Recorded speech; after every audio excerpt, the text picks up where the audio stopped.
اس کے بعد جو یہ ہم نے دو دلیلیں پیش کر دیں، اور تیسری دلیل ہے جامعیت، یعنی مختلف طریقے کے جو الگ الگ قسم کے لوگ ہیں، ان تمام لوگوں کے لیے بیک وقت ایک ذات میں وہ نمونہ موجود ہو، اور وہ لوگ سب کے سب لوگ ایک ساتھ اس شخصیت پہ کو دیکھ کر اپنی زندگی کو نکھار سکیں، اپنی زندگی پر عمل کر سکیں، اپنی زندگی گزار سکیں۔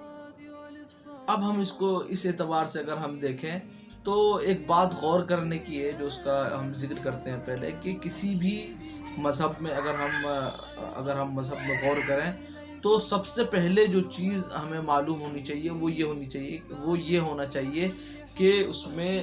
خدا کے حقوق کیا ہیں، ہم خدا کی عبادت کیسے کریں، ہم خدا کے بارے میں کیا سوچیں، ہم خدا سے اپنا تعلق کیسے رکھیں۔ اسی طریقے سے دوسری جو اہم بات ہے وہ یہ ہے کہ بندوں کے ساتھ ہمارے کیسے تعلقات ہوں، بندوں کے ہمارے اوپر کیا حقوق ہیں، ہم بندوں کے لیے کیا کریں، وہ لوگ ہمارے لیے کیا کریں، اور اسی طرح جو آپس میں معاشرت ہے، آپس میں جو ایک سوسائٹی ہے، وہ کس طرح زندگی گزاریں۔ یہ چیزیں ہمیں جو ہے سب سے پہلی تلاش کرنی ہے۔ یہ بات یاد رکھنا کہ اگر ہم اس گوشے سے اور اس پہلو سے ہم اگر تمام لوگوں کی، تمام بانیوں یعنی مذہب کے جو بانیان ہیں، ان کی زندگیوں کو اگر ہم دیکھیں تو صرف اور صرف نبی صلی اللہ علیہ وسلم کی ذات مبارکہ ہے جو ہمارے لیے اس تعلق سے اور اس نظریے سے 100% نمونہ ہو سکتی ہے۔ اب حقوق العباد کو دیکھ لیجئے سب سے پہلے۔ بھائی اب وہ مذاہب جس میں اللہ تعالیٰ وہ مذاہب جس میں خدا کا یقین نہیں کیا جاتا ہے، جیسے بدھ اور جین، تو اس میں تو حقوق العباد کا تذکرہ ہی نہیں ہے، اس میں تو جو ہے تلاش کرنا ہی لا حاصل ہے۔ لیکن جن مذاہب میں خدا کا یقین ہے، خدا پر لوگ بلیو کرتے ہیں، تو اس میں بھی آپ تلاش کر لیجئے۔ آپ کسی مذہب میں جا کے معلوم کر لیجئے کہ ان کے بانیوں کے خدا کے متعلق کیا اعتقاد تھے، اور اسی طرح ان کے جو رہبر ہیں اور ان کے جو بڑے ہیں، جو ان کے بزرگ ہیں، ان کے اسلاف ہیں، ان کا کیا عقیدہ تھا، اللہ سے ان کا کیا تعلق تھا، عبادت کیسے کرتے تھے، عبادت میں کیا مانگتے تھے، رب کے بارے میں کیا سوچتے تھے۔ یہ ساری چیزیں اگر آپ تلاش کریں تو آپ کو کہیں نہیں ملے گا۔ حضرت موسیٰ علیہ السلام کی زندگی کو اس تعلق سے دیکھ لیجئے تو صرف اور صرف توحید، احکام، قربانی کے شرائط، یہ 3 چیزیں ہیں۔ اس کے علاوہ پورے 5 کے 5 تورات پڑھ جائیے، پوری 5 تورات میں ایک فقرہ بھی آپ کو اس طرح نہیں ملے گا کہ ان کا تعلق اللہ تبارک و تعالیٰ سے قلبی کیا تھا، اور اللہ تبارک و تعالیٰ کی صفات جو الہی صفات ہیں، اس تعلق سے حضرت موسیٰ علیہ السلام کیا سمجھتے تھے، کیا ان کا عقیدہ تھا، کس طریقے سے خدا سے ان کا تعلق تھا، یہ ہمیں نہیں ملتا۔ اگر یہ مذاہب اگر ہمیشہ کے لیے آتے تو ضروری تھا کہ یہ واقعات موجود ہوتے اور ان واقعات کو قید تحریر میں لایا جاتا، لیکن چونکہ ان واقعات کو اور ان سب باتوں کو قید تحریر میں نہیں لایا گیا، تو جو اس سے معلوم ہوا کہ خدا تعالیٰ کی مرضی بھی یہ نہیں تھی، تو اس لیے توفیق نہیں ملی۔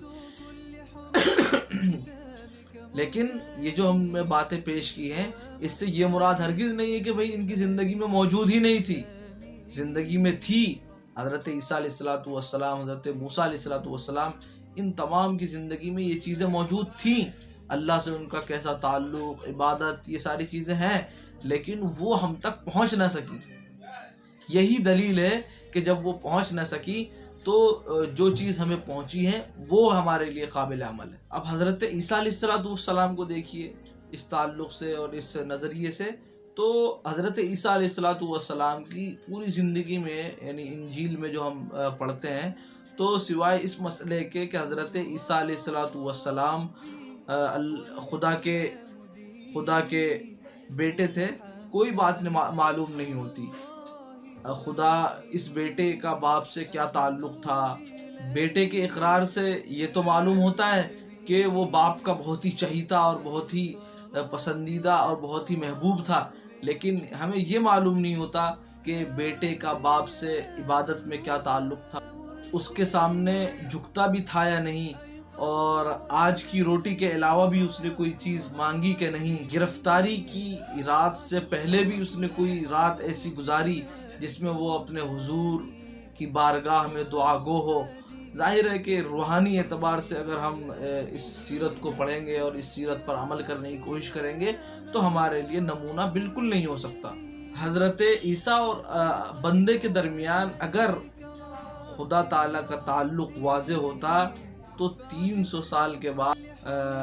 350 علماء کی مجلس